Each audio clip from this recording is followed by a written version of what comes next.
Some say the war ended in 1945, but for some of us, it didn't really end at all. My name is Thomas Greer. I was 29 when I came home. 3 years in the Pacific, 6 campaigns, 2 bullet scars, and 1 worn photograph tucked in my chest pocket the entire time.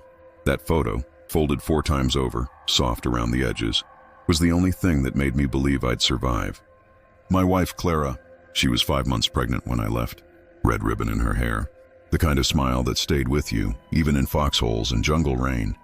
I used to take that picture out when the world felt like it was falling apart and whisper to myself, just one more day. When the war ended, I didn't go home alone. There were 5 of us still breathing, the last men from my unit. We were a strange mix of states and stories. There was Gordy, the loudmouth from Brooklyn, accent thicker than wet concrete and always had a cigarette in his teeth even when they were rationed. James was from Georgia, soft-spoken, a drawl in every word, and never let go of the little pocket Bible his mama gave him. Marcus, born in Chicago, kept his voice low, talked like a poet when he did talk. Medic, never panicked even when covered in blood. And Lionel was from Kansas. Wide shoulders, slow speech, always had a joke even when he was bleeding. We were family. We bled together, slept side by side in trenches and mud, and when I asked if they'd stop by my hometown before we all parted ways, they didn't hesitate. "You gotta meet Clara," I told them. And my kid, I don't even know if it is a boy or a girl yet.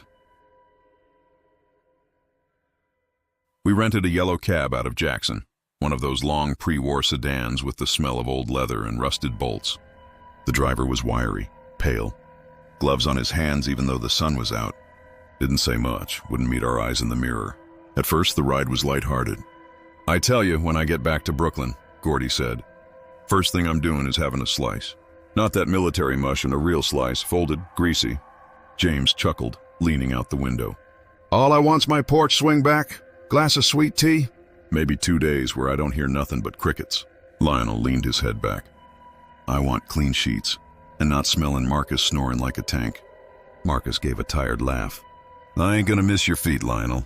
"That's for damn sure." The laughter faded as we left the highway. Duskwood. That was my hometown. Used to be fields on both sides of the road, fences with vines growing through them, kids playing with stickballs in the dirt. But now, everything looked wrong. The trees pressed in close, thick woods on either side of the narrow road. So thick they blocked the sunset. The light changed, grew dull, flat. The air got cooler. Still, no wind, no bugs, not even a bird. "This used to be farmland, right?" Lionel asked, frowning out the window. I nodded. "Yeah, my uncle used to keep cows all through here. Where the hell did it all go?" The driver shifted in his seat. Didn't say anything. I glanced at the side of his face in the mirror. He looked tense, jaw clenched, eyes forward. The deeper we went, the worse it got. Streetlights, every single one, busted or flickering. Most were missing altogether. No houses with porch lights, no cars on the road, no voices, no kids. Just that crushing silence. "Ain't right," James said under his breath. "Whole town can't just vanish." "Maybe it's a holiday," Marcus offered, not sounding convinced. "Maybe they all up and left," Lionel muttered. I laughed nervously. "Duskwood's got 30 people on a good day. Ain't nowhere for them to go." And then, we turned onto my old road, only we didn't make it all the way. The driver pulled over, about 50 yards from the fork that led to my house. His hand stayed on the wheel. I leaned forward. "Everything all right?" He nodded, quick, tight. "Yes, sir. Just can't go any further." "Why not?" Silence. He cleared his throat. "Car, don't handle the dirt road well. You'll want to walk from here." That was a lie. The road ahead was smoother than the one we were on. Marcus raised an eyebrow. "You sure that's it?" The driver's hand twitched on the gear shift.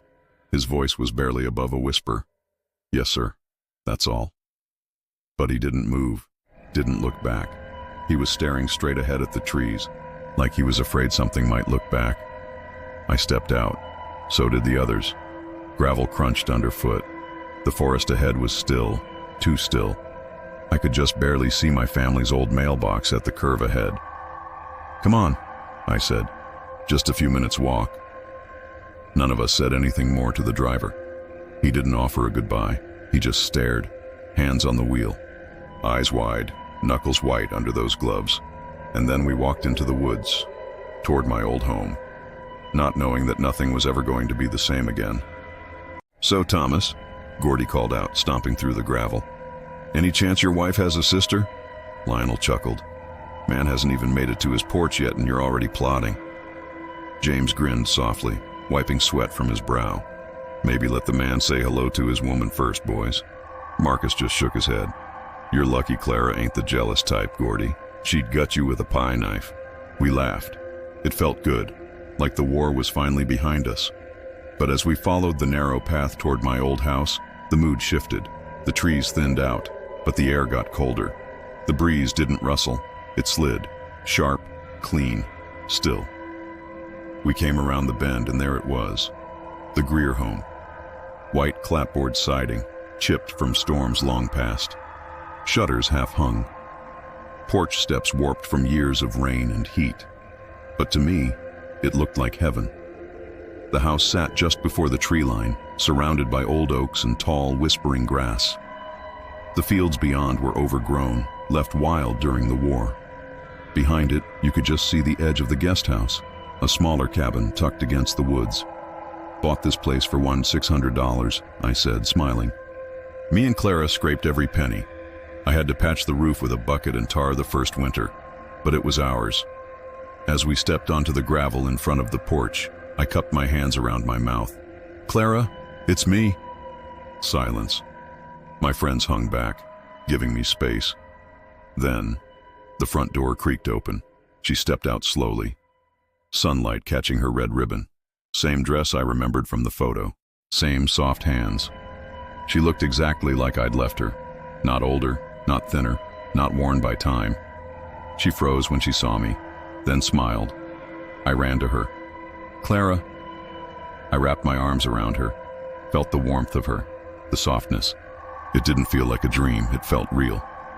She cried into my shoulder, saying my name over and over. "Tommy. Oh, Tommy."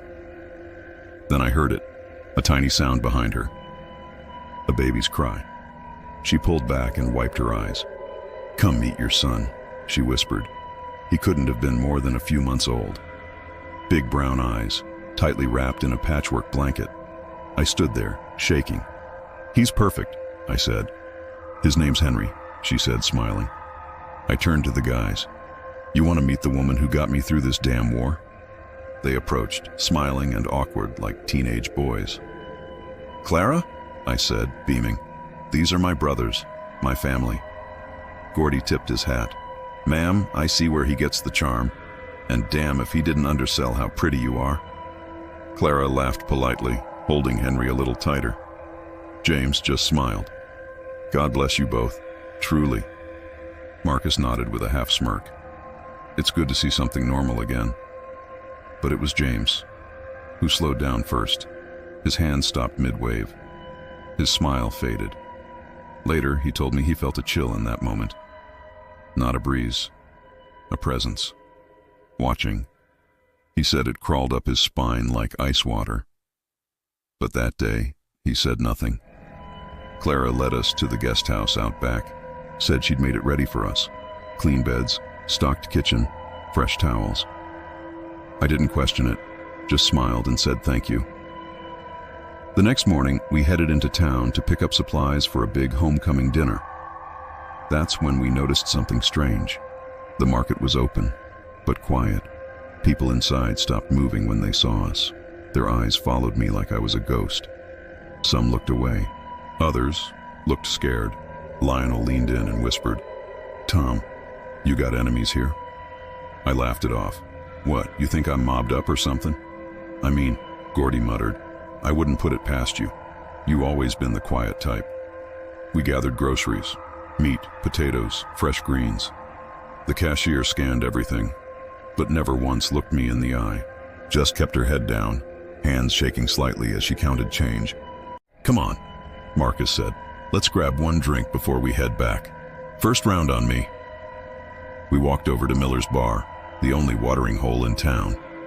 The same one I used to go to before the war. Before the world burned. It was half full, locals mostly. Conversation died when we stepped in. We sat at the back, ordered whiskey, tried to shake it off, but the air in there felt heavy, off. Every time I looked up, someone was looking away. I finally stood up and said it. "All right," I said. "Let's address the elephant in the room." The guys looked up. "What the hell is going on? Why is everyone looking at me like I'm a ghost?" Silence. Then a man stood up, thin, stumbling, half drunk. Lenny Miller. "You really want to know, Tom?" He slurred. A couple of patrons tried to grab him. "Lenny, don't..." But he shoved them off. "You're living with a ghost, Tommy." The bar went dead quiet. Lenny pointed a shaking finger. "Clara's been dead 2 months." I laughed. It just came out. A shocked, nervous laugh. "Lenny, come on. I was just with her. We held Henry. We talked. You're drunk." Gordy nodded. "He's right. We met her. She looked fine, perfectly alive." James, though, looked pale. He hadn't touched his drink. Lenny opened his mouth to say more, and then the lights went out. When the lights went out, it felt like the world stopped breathing. No one moved, no one spoke. Even the air froze. The silence was thick, the kind that presses in around your ears until all you hear is your own pulse. It was only a few seconds, but it felt like hours. And then, flick. The lights flickered back on. Lenny's face was white as a sheet. His hands were trembling. His friends were staring wide-eyed like they'd seen death itself standing behind me. No one said another word about Clara. Instead, Lenny stammered something like, I gotta get home. Wife's waiting." You know how it is. One by one, the others mumbled excuses. "It's late. Gotta check on the kids. Forgot I left the stove on." But we could all see it. The fear in their eyes. Something had scared them badly, and they didn't even try to hide it. We left the bar in silence. The walk back to my house was darker than I remembered. The moon was hidden behind thick clouds, and our footsteps echoed like we were walking across a cemetery, which wasn't far from the truth. Along the road there were crosses, dozens of them, some nailed to trees, some leaning in the dirt, rotted wood, faded paint. James slowed beside one and quietly whispered a verse under his breath. Marcus muttered, "That's not normal, right?" Gordy snorted. "You think that drunk bastard scared them all into a church frenzy?" But Lionel said nothing, just walked faster, eyes on me. I didn't say much either. I was ahead of them by a few steps, my boots crunching leaves in a rhythm that suddenly felt too loud. They thought I hadn't noticed the way they were whispering behind me, but I heard enough. "It's not possible," Gordy hissed. "She was right in front of us." "Her skin was warm," Marcus added. "I swear I felt her breath." James shook his head. "It's not about how she feels. It's what's behind her eyes. There's something wrong." That's when James told them, something a priest once told him. "If you ever suspect the dead walks among the living, look between your legs." The others stared at him. "Excuse me," Gordy muttered. James looked grave. "You bend over, look upside down through your legs. The veil drops for a second. It shows you what they really are." Lionel scoffed. "You believe that?" "I didn't," James said, voice shaking. "Not until now." By the time we reached my house, the wind had picked up. Leaves scattered across the porch.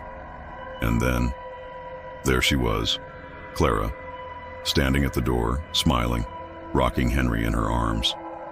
"There you are," she said, voice sweet as ever. I was starting to worry. The guys froze behind me. I felt it, that tension, as if they all held their breath at once. I walked up and kissed her cheek. She was warm. She felt alive. I turned back, smiling. "Dinner's ready, boys." We carried the groceries into the kitchen. The house was lit, warm. Everything smelled like firewood and apples. Clara moved through the kitchen with grace. The baby slept peacefully in his crib. The guys stayed quiet, but I didn't notice.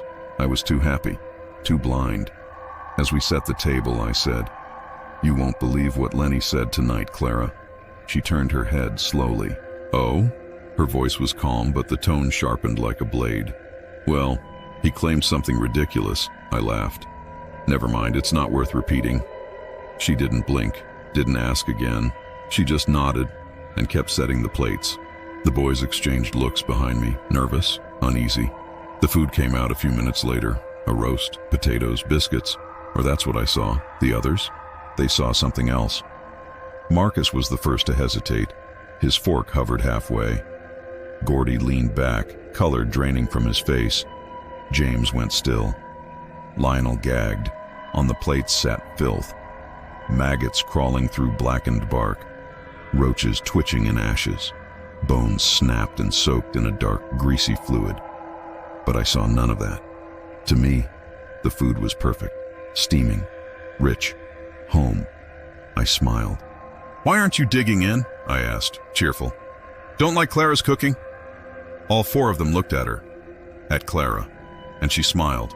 Not wide, not sharp, just enough. But it chilled the room like an open grave. James swallowed hard. No, looks great."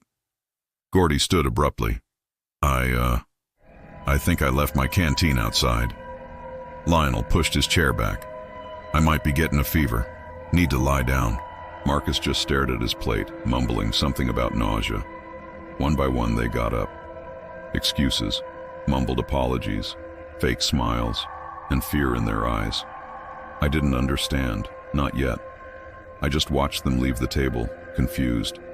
Clara stood behind me, still smiling, still watching. If this tale gave you chills, and you want to know what happens next, smash that like button. If we hit 100 likes, I'll finish the full narration and reveal the horrifying truth behind Clara. Subscribe to the Grim Tapes and stay close to the light.